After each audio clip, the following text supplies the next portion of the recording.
सुबह सुबह अचानक अर्पणा की नींद टूटी और वह हड़बड़ाकर उठी। घड़ी का अलार्म शायद बज बज कर थक चुका था। आज तो बहुत देर तक सोती रह गई वह। 7 बज रहे थे। सुबह का आधा समय तो यूं ही हाथ से निकल गया था। वह उठी और तेजी से दरवाजे की गेट की ओर चल पड़ी। दूध का पैकेट जाने कितनी देर से वैसे ही पड़ा था। न्यूज़पेपर भी अनाथों की तरह उसे अपने करीब बुला रहा था। उसका दिल धक से रह गया। यानी आज भी मालती नहीं आएगी। आ जाती तो अब तक एक कप गरम चाय की प्याली उसे नसीब हो गई होती और वह अपनी दिनचर्या में व्यस्त हो जाती। उसे अपनी काम वाली बाई मालती पर बहुत ज़ोर से गुस्सा हो आया। अब तक वह कई बार मालती को हिदायत दे चुकी थी कि अगर छुट्टी करनी हो तो पहले बता दे, कम से कम इस तरह की हड़बड़ाहट तो नहीं रहेगी। वह झट से रसोई में गई और चाय का पानी रखकर बच्चों को उठाने लगी। मन में ख्याल आया कि हर कोई थोड़ा थोड़ा अपना काम निपटाएगा, तब जाकर सबको टाइम पर स्कूल व ऑफिस जाने को मिलेगा। नल चालू किया तो पाया कि पानी लो प्रेशर में दम तोड़ रहा था। उसने मन ही मन हिसाब लगाया तो टंकी को पूरा भरे 1 हफ्ते हो गए थे। अब इस जल्दी के समय में टैंकर को भी बुलाना होगा। उसने झंझोड़ते हुए पति सुभाष को जगाया। अब उठो भी, ये चाय पकड़ो और ज़रा मेरी हेल्प कर दो। आज मालती नहीं आएगी।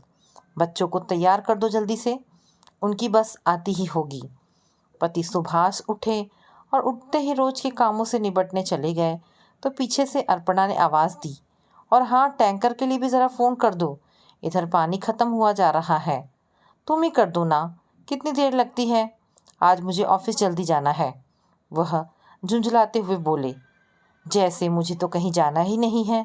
उसका रोम रोम गुस्से से भर गया।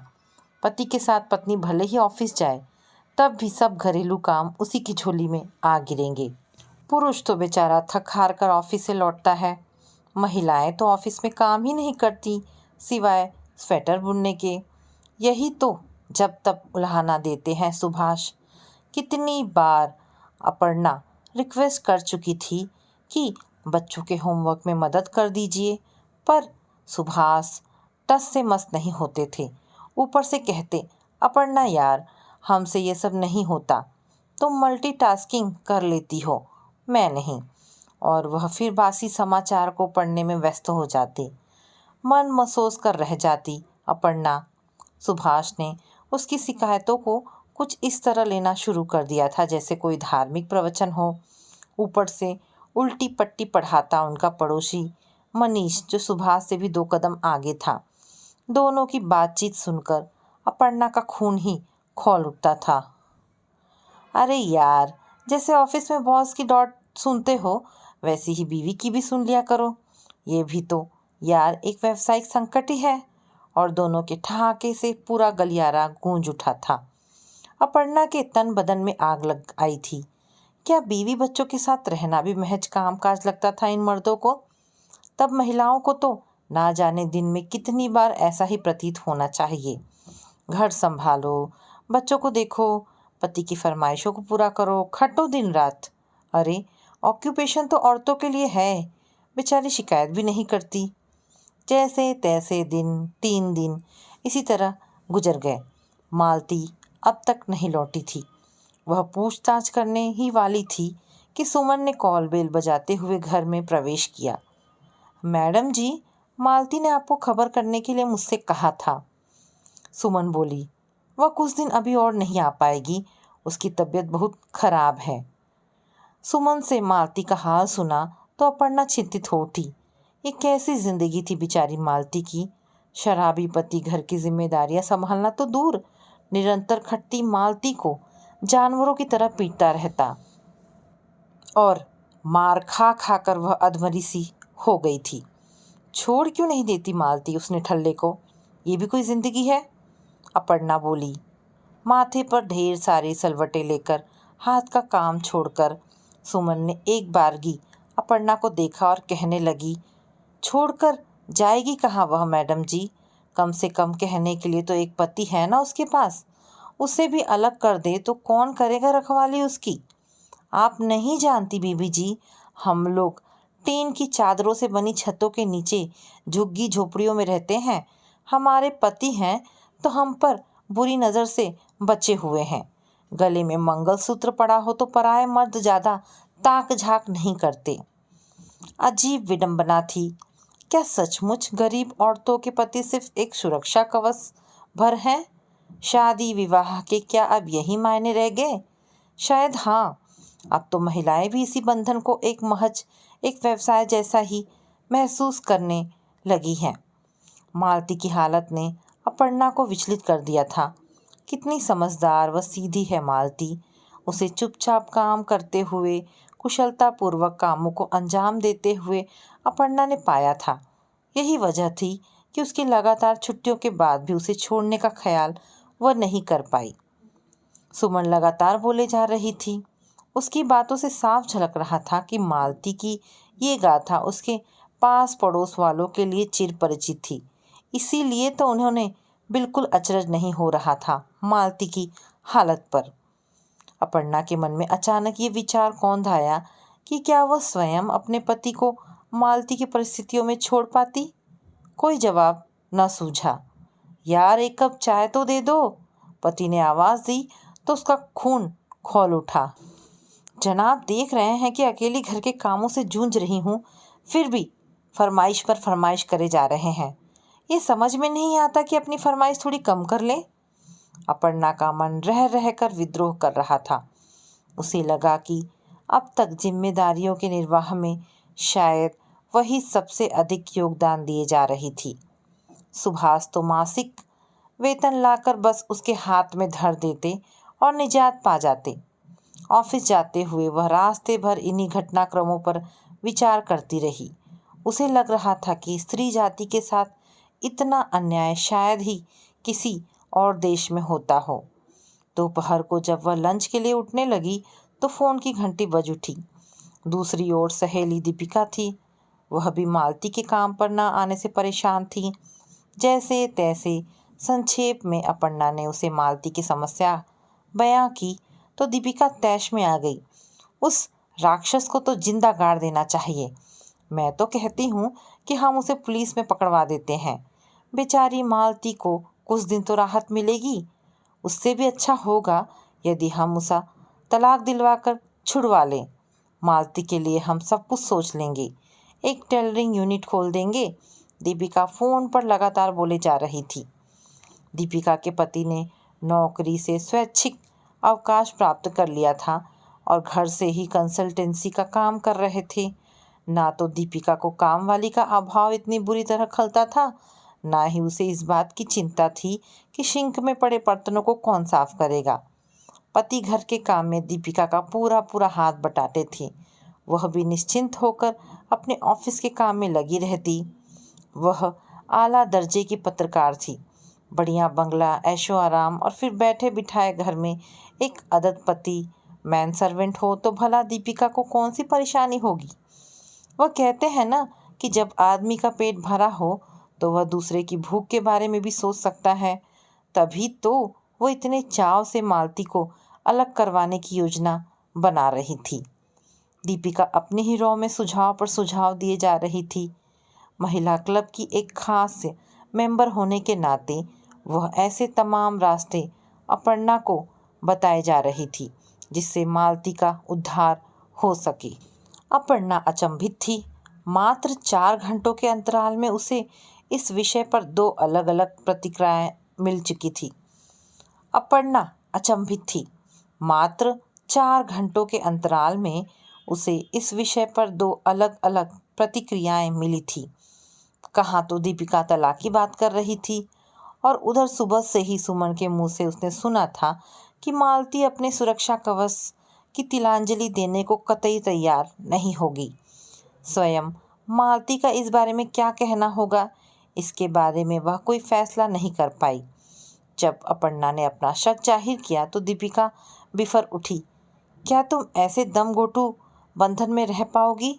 छोड़ नहीं दोगी अपने पति को? अपर्णा बस सोचती रह गई। हाँ, इतना ज़रूर तय था कि दीपिका को एक ताज़ा तरीन स्टोरी ज़रूर मिल गई थी। महिला क्लब के सभी सदस्यों को दीपिका का सुझाव कुछ ज़्यादा ही भा गया, सिवाय एक दो को छोड़कर, जिन्हें इस योजना में खामियां नजर आ रही थी। अपर्णा ने ज़्यादातर के चेहरों पर एक अजब उत्सुकता देखी। आखिर कोई भी क्यों ऐसा मौका गवाएगा जिसमें जनता की वाहवाही लूटने का भरपूर मसाला हो। प्रस्ताव 100% मतों से पारित हो गया। तय हुआ कि महिला क्लब की ओर से दीपिका व अपर्णा मालती के घर जाएंगी व उसे समझा बुझाकर राजी करेंगी। मालती अब तक काम पर नहीं लौटी थी। सुमन आ तो रही थी, पर उसका आना महज भरपाई भर था। अपर्णा को घर का सारा काम स्वयं ही करना पड़ रहा था। आज तो उसकी तबीयत ही नहीं कर रही थी कि वह घर का काम करे। उसने निश्चय किया कि वह ऑफिस से छुट्टी लेगी, थोड़ा आराम करेगी व पूर्व निर्धारित योजना के अनुसार दीपिका को साथ लेकर मालती के घर जाएगी, उसका हाल चाल पूछने। ये बात उसने सुभाष को नहीं बताई, इस डर से कि कहीं सुभाष उसे 3-4 बाहर के काम भी ना बता दे। सुमन से बातों ही बातों में उसने मालती के घर का पता पूछ लिया। जब से महिला मंडली की बैठक हुई थी, सुमन तो मानो सभी मैडमों से नाराज थी। आप पढ़ी लिखी औरतों का तो दिमाग चल गया है। अरे क्या एक औरत अपने बसे बसाए घर व पति को छोड़ सकती है? और वैसे भी क्या आप लोग उसके आदमी को कोई सज़ा दे रहे हो? अरे वह तो मज़े से दूसरी ले आएगा और मालती रह जाएगी बेघर और बेआसरा। 42 साल की सुमन को हाई सोसाइटी की इन महिलाओं पर निहायत ही गुस्सा आ रहा था। टीन के उस जंगल में मालती का घर खोजना तो सचमुच कुछ ऐसा ही था जैसे भूसे के ढेर में सुई ढूंढना। बेतरतीब झोपड़े, इधर उधर भागते बच्चों की टोलियां, उन्हें झिड़कती हुई माताओं को पार करके उसके छोटे से एक कमरे वाले घर को तलाशने में ही दीपिका व अर्पणा की हालत खराब हो गई। मालती को उसने अपनी खोली के एक अंधेरे कोने में दुबका हुआ पाया। चेहरे पर खरोच यह बता रहे थे कि इस बार मरम्मत कुछ ज़्यादा ही अच्छी तरह से हुई थी।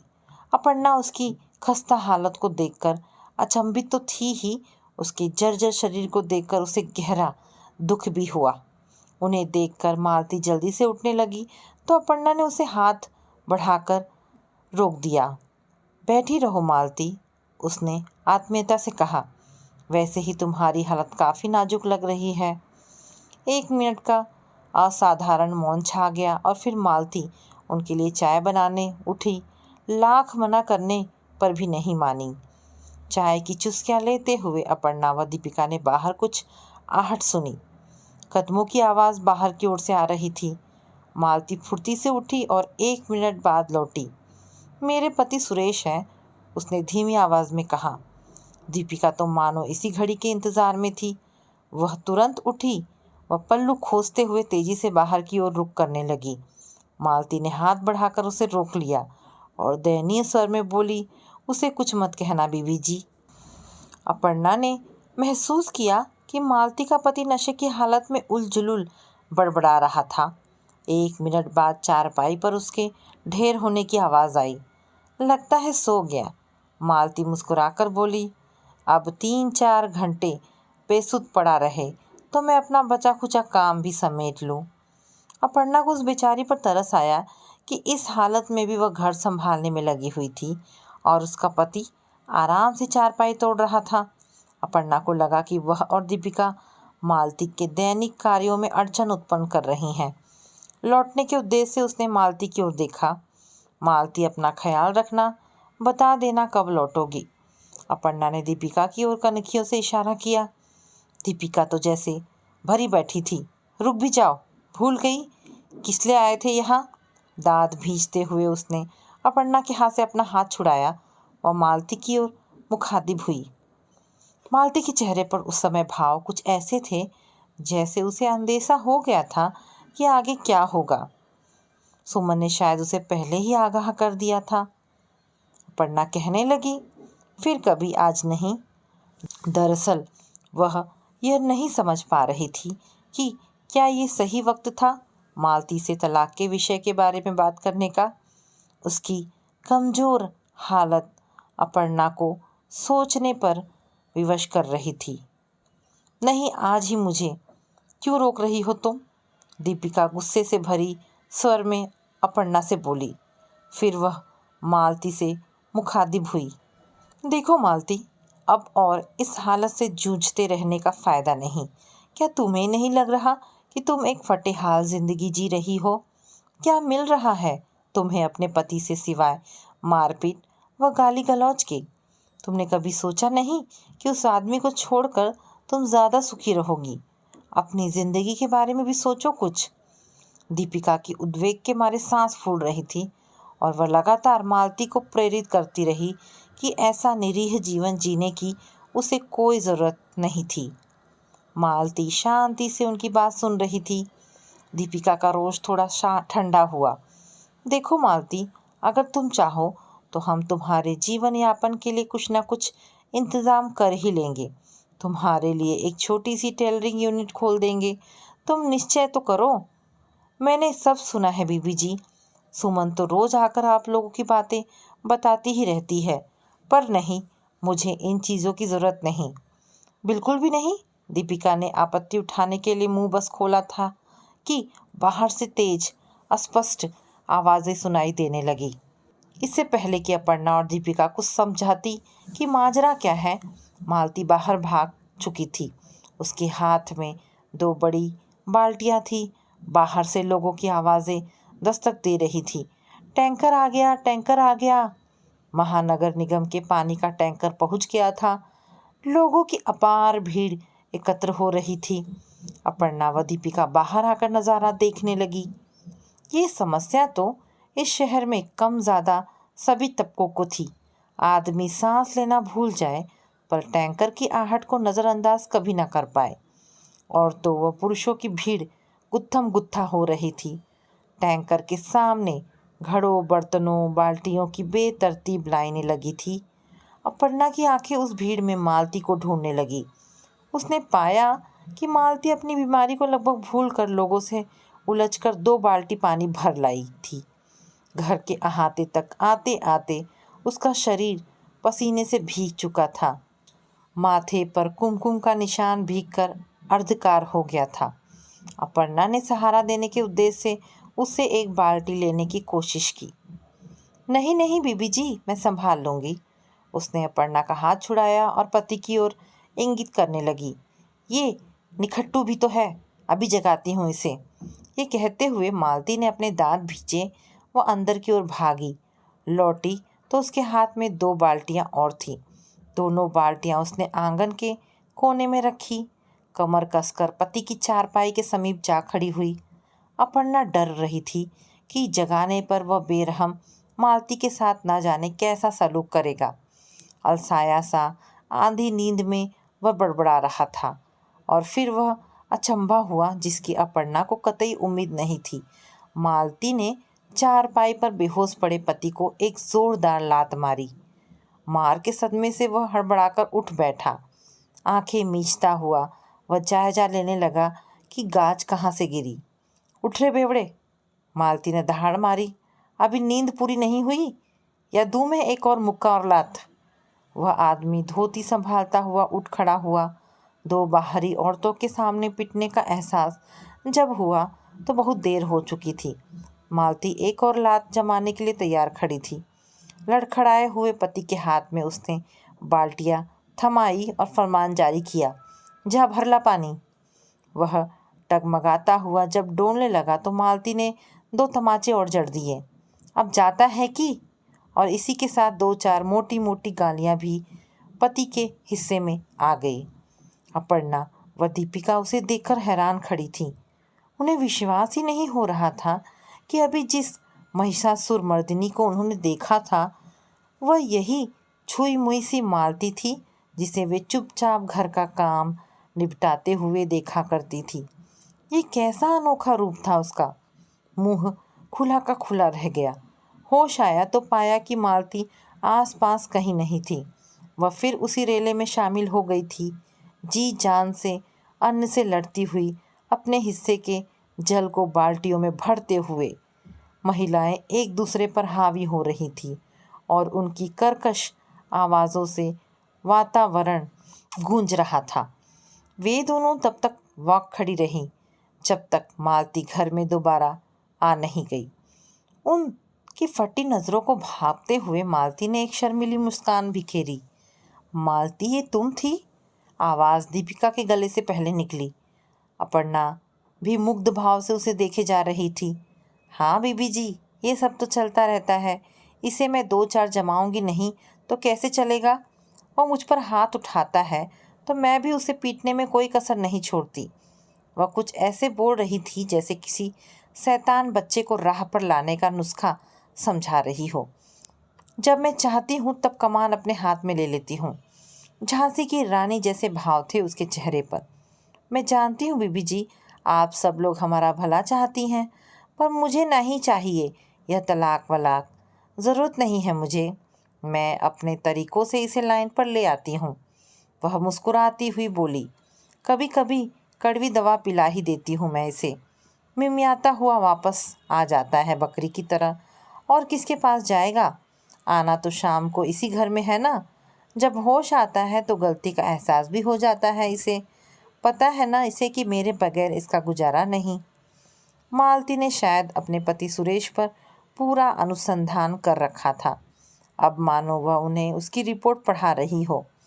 अपर्णा को लगा वाकई जीवन की बागडोर मालती ने कुछ अपने तरीके से संभाली हुई थी।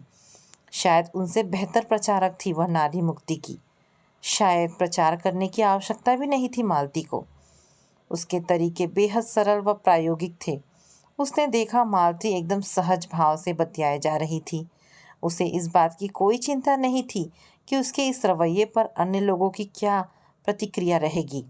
इस बीच कब मालती का पति सुरेश शर्माता हुआ लौटा, वह एक सेट बर्तन और ले गया पानी भर लाने के लिए। इसकी उन्हें सुध ना रही। अपर्णा व दीपिका अचंभित हालत में अपने गाड़ी की ओर बढ़ रही थी। एक अजब खामोशी छाई हुई थी दोनों के बीच में। जाहिर था दोनों ही मालती व उसके पति सुरेश के बारे में सोच रही थी। अपर्णा को लगा कि शायद उनका क्लब वाला प्रस्ताव बेहद बेतुका था। कनखियों से उसने दीपिका की ओर देखा, जो कुछ ऐसे ही उधेड़-बुन में लिप्त थी। भारतीय परिवारों में एक अनोखा ही समीकरण था पति पत्नी के बीच में। कभी किसी का पलड़ा भारी रहा तो कभी किसी का। क्या यही वजह नहीं थी दीपिका व उसके पति ने आपसी सामंजस्य से अपनी जिम्मेदारियों को आपस में बदल लिया था? सब लोग अपनी आपसी उलझनों का कुछ अपने तरीके से ही समाधान ढूंढ लेते हैं। मालती ने भी शायद कुछ ऐसा ही कर लिया था। गाड़ी में जब दीपिका निश्चल सी बैठी रह गई तो अपर्णा से रहा ना गया। उसने एकाएक दीपिका के हाथ से डिक्टाफोन छीना। देवियों और सज्जनों, क्या आप जानते हैं कि मालती और हम में क्या अंतर है?